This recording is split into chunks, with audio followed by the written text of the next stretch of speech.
Oke, selamat sore buat teman-teman semuanya. Jadi khususnya yang sudah ada di YouTube Solusi Utang ya. Kali ini yang mau kita bahas simpel aja nih.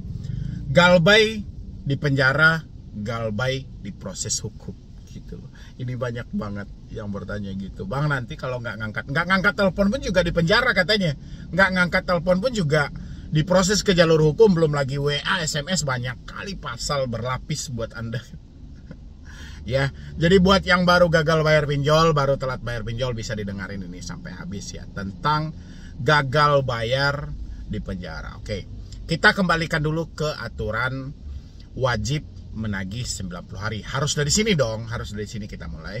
Tentang wajib menagih 90 hari. Apa yang dimaksud dengan wajib menagih 90 hari? 90 hari adalah batas untuk si pinjolnya melakukan penagihan.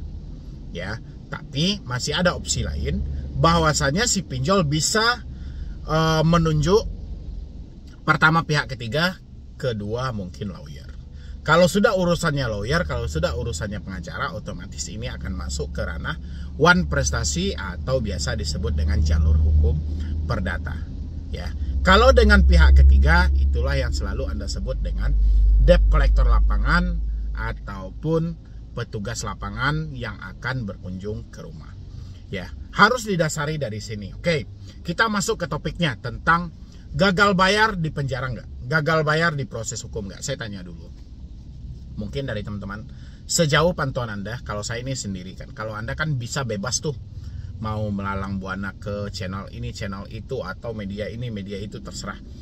Ada nggak selama ini Anda melihat pernyataan atau kesaksian dia baru keluar penjara gara-gara telat bayar pinjol, gara-gara tidak mampu bayar pinjol, atau yang lebih Anda takutkan gara-gara tidak ngangkat telepon pinjol, gara-gara tidak balas WA pinjol, habis itu dia di penjara. Saya nggak bisa bayangin lagi nih dengan logika saya, tidak ngangkat telepon, tidak balas WA, tidak balas SMS, di penjara. Kayak mana hakim mau menghakimi seseorang hanya karena dia tidak ngangkat telepon, dia di penjara gitu loh, karena dia tidak balas WhatsApp, dia di penjara. Ya, karena dia tidak membalas SMS, langsung dihukum penjara. Anda bisa ngelogikain nggak? Ini banyak loh yang bertanya.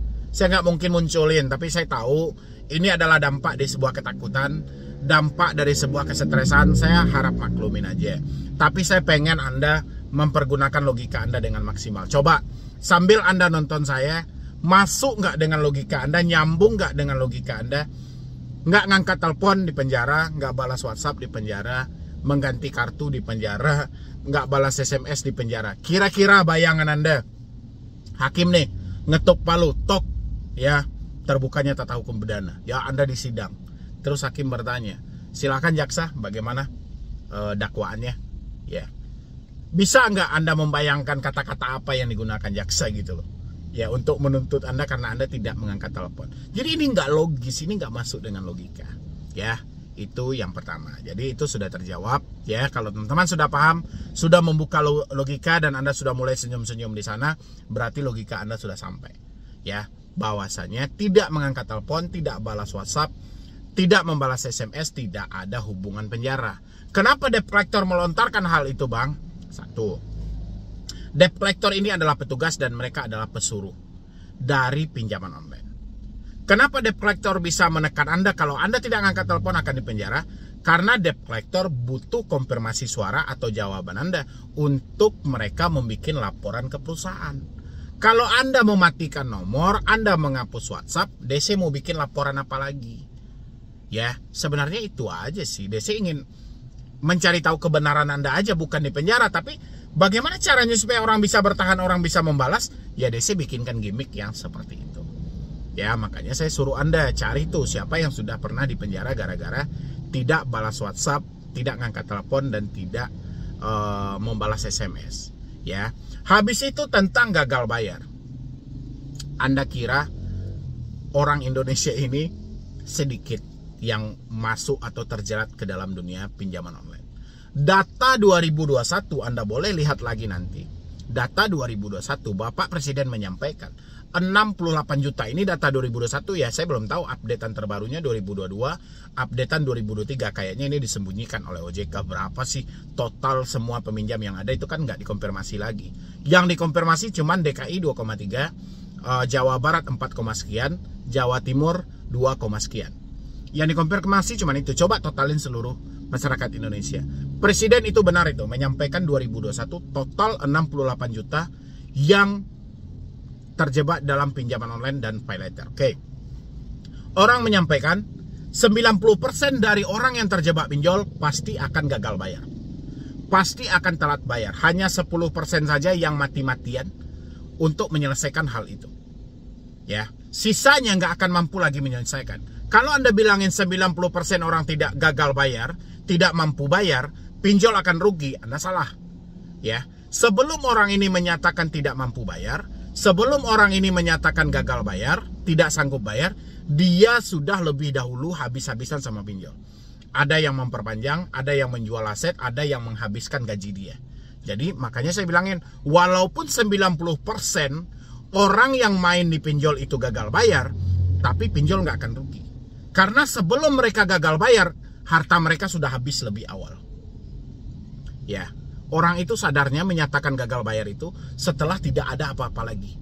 Setelah semuanya hancur, dia sudah tidak mampu lagi, sudah tidak sanggup, dia pasti akan galbay dengan sendirinya. Selagi masih ada, motor dijual, handphone digadaikan, tanah digadaikan, rumah pun dijual. Ya, bahkan parahnya pun, dia pun nggak mau lagi tinggal di dunia ini. Ya, makanya saya bilangin, 90% gagal bayar. Pinjol nggak akan rugi. Ya, ini harus satu-satu dulu. Pinjol nggak akan rugi. Karena sebelum orang gagal bayar, itu mereka sudah mencicil, memperpanjang, menjual aset, gali lubang tutup lubang, makanya pinjol nggak akan rugi. Oke, kita ambil 90% dari 68 juta gagal bayar. Ya, atau nggak usah lah 90% itu kebanyakan. Kita ambil aja DKI 2,3 juta gagal bayar, dan Jawa Barat 4, sekian, dan Jawa Timur 2, sekian. 2 berarti 6, 8. Oke, 8 juta masyarakat gagal bayar antara DKI, Bandung, dan Jawa Barat. Masuk akal nggak kalau semuanya diproses dan dipenjara? Ya, Anda kebayang nggak betapa sibuknya Polda Metro Jaya, betapa sibuknya Kapolres masing-masing kabupaten, betapa sibuknya Kapolsek per kecamatan masing-masing? Kebayang nggak? Betapa ramenya saat ini kantor polisi untuk mem-BAP seseorang? Nyambung nggak dengan logika ya? Anda? Berarti nggak nyambung kan? Ya sudah, berarti Anda harus berhenti memikirkan gagal bayar pinjol di penjara. Berarti sudah selesai ya. Kalau memang mau di penjara tuh warga DKI, 2,3 juta terlilit di pinjol, kata OJK dikonfirmasi kan? Ya sudah, si pinjol tinggal laporkan, udah laporkan, proses tuh 2,3 juta. Ya, sanggup nggak sama polisi memproses, menyelidiki hal itu, melakukan BAP setiap hari? Berapa ribu yang mau di BAP setiap hari? Ya, belum lagi di Jawa Barat, belum lagi di Jawa Timur. Otomatis kalau memang iya gagal bayar pinjol di penjara, kasus pinjol paling viral di berita. Nyatanya berita hanya satu-satu aja yang membahas soal pinjol, dan itu pun tidak setiap hari. Ya, itu logikanya. Kita ambil lagi dengan wajib menagih 90 hari. Setelah pihak ketiga ada lawyer, otomatis one prestasi. Dijatuhkan ke hukum perdata. Oke, siapa yang sudah disidang dengan telat bayar di pinjol 1 juta, 2 juta, 3 juta, sampai 5 juta, 10 juta? Sudah ada apa belum? Ya, Anda sudah mendapatkan undangan pengadilan atau belum? Bukan undangan yang diedit ya, tapi undangan yang benar-benar resmi untuk Anda datangi. Sudah ada apa belum? Ya, tanya ke diri teman-teman semuanya. Dan isi di kolom komentar, sudah ada apa belum? Ya, kalau ada, dari pinjol mana? Berapa nominal Anda? Kapan disidangnya dan di mana pengadilannya? Nanti saya akan cari tahu ke situ. Ya, supaya hal-hal ini harus hilang dalam diri kita duluan. Ya, gagal bayar di penjara, gagal bayar di proses hukum, ini buang duluan. Inilah penyebab kebuntuan terjadi. Inilah penyebab ketakutan yang sangat dasar terjadi, sehingga tak jarang mengakhiri hidup, minum racun dan segala macam. Ini perbuatan yang merugikan diri Anda sendiri. Ya, hanya sebatas Anda takut tadi. Tapi cari dululah faktanya. Faktanya hal itu tidak ada. Aturannya ada. Ya, OJK mempersilahkan kalau memang one prestasi silahkan. gugatlah secara perdata, ajukan lawan prestasi, silahkan. Si pinjol nggak mau, ya. Kalau pinjol mau, dia tidak menghadirkan lagi debt collector buat Anda. Otomatis semua pengacara lah yang disewa mereka diberikan surat kuasa untuk memproses hal ini, ya. Ini kan enggak gitu loh. Yang ada surat kuasa dari pengacara tadi digunakan untuk melakukan penagihan terhadap diri Anda. Yang melakukan adalah debt collector dengan iming-imingan itu adalah somasi. Ya, ini dalam tanda kutip buat teman-teman semuanya. Anda ini tidak mampu bayar loh. Tidak sanggup bayar. Pinjol pun tahu. Kalau Anda diproses, nih orang sudah nggak ada duit. Setiap hari dia bolak-balik ke pengadilan, kapan dia kerja? Ya, belum lagi waktunya tidak sebentar. Belum lagi biaya yang dikeluarkan pinjol. Bukan main, ya. Makanya Anda logikain itu. Ya, besar biayanya untuk perdata ini. Ya, sementara Anda sudah tidak ada uang hari ini. Kalau si pinjol memproses Anda, kapan Anda bekerja? Kapan Anda mencari uang lagi? Si pinjol mikirkan hal itu dengan matang. Makanya dihadirkanlah Anda dengan sosok debt collector supaya Anda ketakutan. Begitu ketakutan, ada usaha Anda. Walaupun usaha Anda adalah menggali lubang tutup lubang. Ya, jadi stoplah dengan pemikiran gagal bayar di penjara, gagal bayar di proses hukum. Buang jauh-jauh hal itu. Sekarang kalau mampu bayarkan, kalau tidak mampu ya sudah. Risikonya BI checking.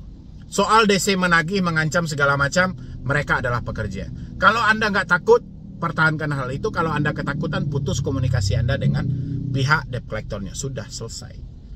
Ya, jadi buat teman-teman semuanya, jangan ada lagi yang berpikiran sesat seperti ini. Yang jelasnya ini adalah merugikan diri Anda sendiri. Ya, mungkin dari saya cuma itu aja. Mudah-mudahan ini bermanfaat dan bisa Anda pergunakan. Dan bisa Anda pikirkan dengan matang tentang apa-apa saja hal-hal yang tidak penting untuk Anda pikirkan, ya. Jadi sekian dulu dari saya, Medi Broni. Wassalam.